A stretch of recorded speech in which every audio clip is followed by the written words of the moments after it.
Hey, what's up, jabronis? My name's Meg, and I like building things in The Sims. Lots of them are from TV shows and movies, like this one. Today I have a speed build of Andy's old house from the first Toy Story that came out in 1995. This is the first house that we see next door to little Sid Vicious over there, before they move in that first movie. But nothing is perfect in this build.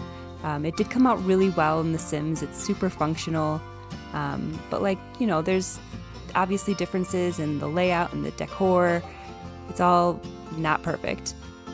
I wanted the exterior to look right and the parts of the house that we see to be as close as possible.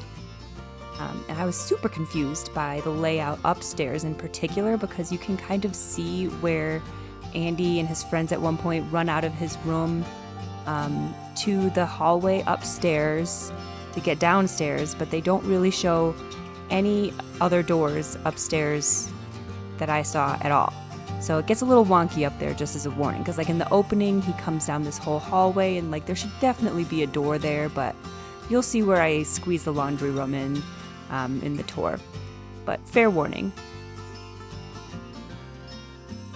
But Andy's room came out cool as, and I did sneak as many Easter eggs as I could think of snooking in there. But yeah, I love these movies. I might even like Toy Story 2 better than the first one. These movies are peak original Pixar, and they both deserve the 100% that they have on Rotten Tomatoes. Doing some little goofy stuff to get those columns on the ground there. And that's actually supposed to be a vent up there, but I didn't like how it looked. I liked how the window looked better.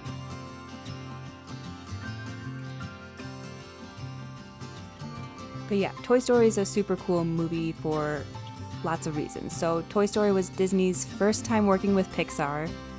Before Toy Story, Disney had only ever worked with Tim Burton as an external animator for Nightmare Before Christmas at this point. And then this is Pixar's first full-length movie, and Toy Story was also the first full-feature movie entirely made with CGI, which is why all of the hair is short on all the human characters. My simmers know how hard it is to get hair right. But yeah, so this was based on a Pixar short called Tin Toy from 1988. It's on YouTube. I'll link it down below for you. But it's all about this little toy that has a bunch of instruments attached to it, and it's trying to hide from a big-ass baby. It's pretty funny. It's very early in animation. But yeah, he's trying to run away, but he's making all this noise. But it's obviously a far cry from the Toy Story that we ended up with. But yeah, so getting the exterior kind of looking almost like a house now here. Working on the landscaping. It is springtime in my game, so once I start playtesting and stuff, you'll see that the flowers look better, obviously, when they're not dead. That sweet minivan, by the way, is by Lori Sims. I use all my custom content cars from them. They'll be linked below if you're interested, but they have a bunch of really good cars. But anyway, back to Toy Story. So the original Woody was supposed to be a ventriloquist dummy and a big mainstream villain type shit, that even before the Black Friday reel. Oh my gosh, okay, do you guys know about the Black Friday reel? So in 1993 on Black Friday, Pixar showed Disney an early vision for the movie. This infamous reel is called the Black Friday reel, also on YouTube. I'll link that below also if you're interested. But this is dark. It's not quite Don Bluth level. It's like the early version of the scene where Buzz falls out the window. In the Black Friday reel, Woody is evil, and he pushes Buzz out the window on purpose. And but anyway, so Pixar showed Disney this reel, and Disney, they were like, nah, change it or shelf it. So Pixar changed the way they saw these kids' movies entirely and went in a total different direction. And now none of their movies necessarily have a hero versus villain arc, but they tell more human gray area stories, which is what makes Pixar so great, in my humble opinion. But yeah, Turns out Woody started off as kind of a total douche canoe. Look at how cute the exterior looks now with the little landscaping kind of done and everything. I'm gonna be working on the interior and the layout here now. Like I said, the layout is not perfect. I did my best, and it turned out really cute and very functional, like I said. But anyways, back to Toy Story. So, has everybody also had the same curiosities about Andy's dad that I had? And then did you also go and look up all of the different fan theories about Andy's dad? Because I did. And let me tell you, it gets pretty deep. Yeah, lots of people think, did they get divorced? Did he die? Was an extra human character just too expensive to animate at the time? Why isn't anybody sad, you know? These are questions that the people need to know. So anyways, Joe Ranfit, right? He was the head of story for Pixar when Toy Story and Toy Story 2 came out. But he tragically passed away in a car accident in 2005. But the story goes that before Joe died, he was having lunch with a friend of his when his friend, Mike Mozart, asked Joe, "What's up with Andy's dad? Like, why is he happy at that birthday party, etc." So Mike says that Joe told him that Andy's dad was also named Andy, right? Andy Sr. He grew up all poor and sick like Oliver Twist, and he got bullied for it, obviously. And one of his biggest bullies was, you guessed it, Chicken Man Al. Apparently, the lore goes that Andy Sr.'s dad worked for Al's dad as well. But anyways, Andy Sr. was obsessed with Woody's Roundup as a kid, right? But the thing about Woody's Roundup is it was literally just a cereal commercial. So Cowboy Crunchies, the cereal, makes all this Woody's Roundup merch to sell in stores, but makes a special promotion the only way to get an actual Woody doll. You had to collect so many cereal box tops, you know the drill, send them in and you get the doll. The problem with that was Sputnik went up right in the middle of the promotion, starting the old space race, and the show/commercial was canceled and they couldn't push any more cowboy merch. So Cowboy Crunchies ended the promotion early, stopped production of Woody dolls before it even began, and sent some space dolls to the kids who had already collected and sent in their box tops. Unfortunately, Andy Sr., being the poorsy that he was, wasn't able to buy enough cereal before the promotion ended. So he sent a sad little letter to the Cowboy Crunchies people telling them how poor and sick he was and could they please just send him a Woody doll anyways. But only a prototype had ever been made for marketing. So apparently the secretary, who was receiving and reading all the letters from these kids, decided to send the prototype to the kids she thought deserved it most. Obviously, poorsy Andy Sr. So he ended up getting the only Woody doll ever made, right? Supposedly that's why Woody had no idea who he was and he had never seen any of the other merch in the stores or production, right?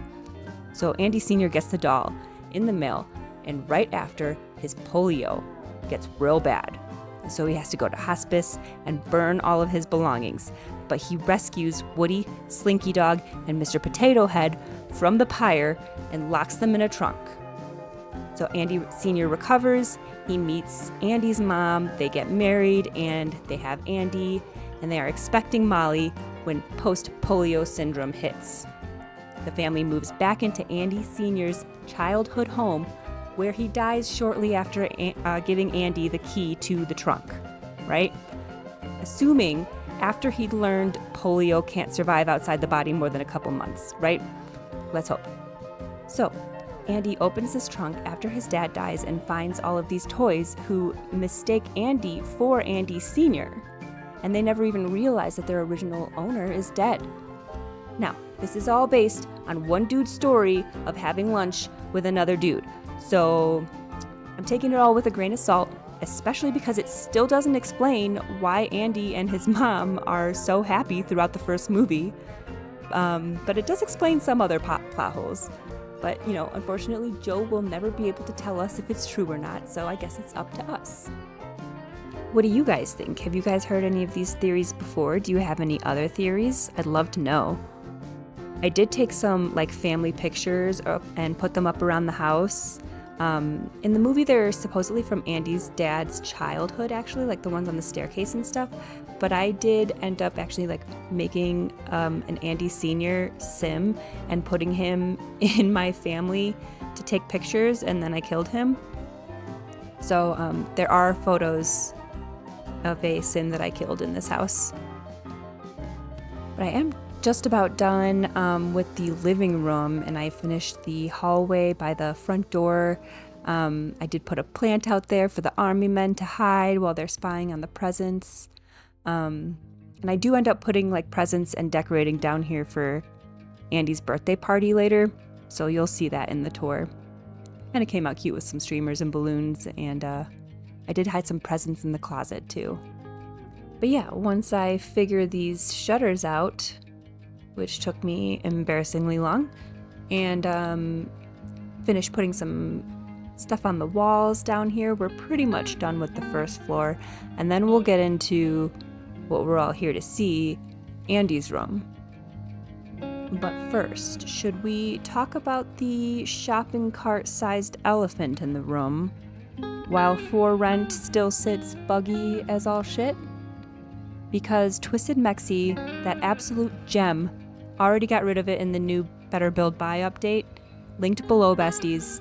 Fuck EA. I genuinely couldn't imagine playing this game on console or without mods at this point, with how absolutely broken it always is. I'm so psyched for the new Life Sims coming out. Which one looks the best to you, Jabron Towns? Paralives? Enzoi? Life by You? I think Enzoi looks the coolest so far. The art style is like so up my alley. But I have to say City Skylines like just works really seamlessly, so I feel like Life by You probably will too, which is obviously a huge plus. Here I am going around adding all the family pictures. Came out super cute. Would be maybe cuter in Enzoi. We'll find out soon. Cannot wait. Also, have you Jabrones seen Toy Story 4? Because I haven't yet, and I'm not sure how I feel about it, so if you have, let me know how you feel about it in the comments, because I feel like Toy Story 3 just ended so well. Like, why, right? I don't know, maybe it's worth it. Let me know. Yeah, I'm gonna do the finishing touches in the downstairs area here, and then in the exterior I'm gonna try and use a bunch of those For Rent wall art pieces things to make it look like old and kind of grimy. There's a reason they're moving, right? It's supposed to be Andy's dad's parents' house, supposedly. Yeah, so we'll do that, and then we'll get upstairs to Andy's room.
Y'all like the background music today?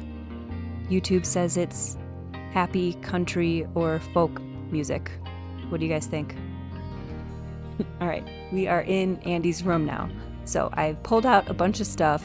I got a bunch of CC for like the toys and stuff in here. The nightstand and dresser are from Charlie Pancake's Small. That desk chair is from House of Harlech's living room. The lamp on the bedside table and the red cowboy hat on the wall are from the Woodland Ranch by Pierre Sim. What else? The crib that I'm going to use for Molly is from Teeny Weeny by Pierre Sim. And then Max 20 Child Dream. I used the cloud lights and the Mr. Potato Head. No, not Mr. Potato Head, Mr. Ham from that pack. But yeah, you'll see I had just pulled out a bunch of stuff. I'm not going to end up using everything that I have in here, but these were all passing the vibe check, you know. Got a lot of horse ranch from the bed. Obviously is not the correct color or anything, but it's a horse bed. Friggin' counts. Yeah, super colorful and fun in here. Lots of games, lots of toys. Everything is usable. Like they can actually get into that toy box in the corner. They might not be able to use the dresser because I put a bunch of toys in there because they're obviously having a meeting. But yeah, how perfect is that cardboard box rocket ship? If only they had more like box toys. I pulled that Princess Bear box toy out too. Because Andy's Box Village was no joke, you know what I mean? We got Woody and Bo Peep.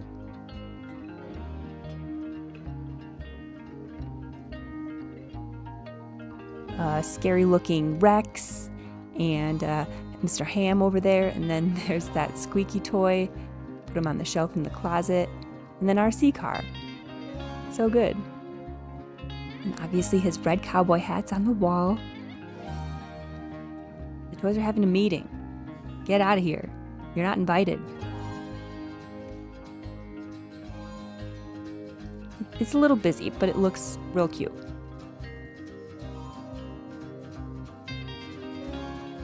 I just use those like the cloud stick-ons instead of cloud wallpaper because we don't really have that.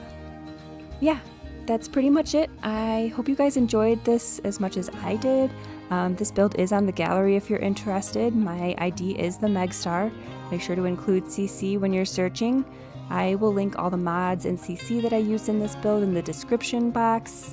But it's time for the tour. Thanks so much for watching, and I hope you enjoy. Please don't be shy about those like and subscribe buttons.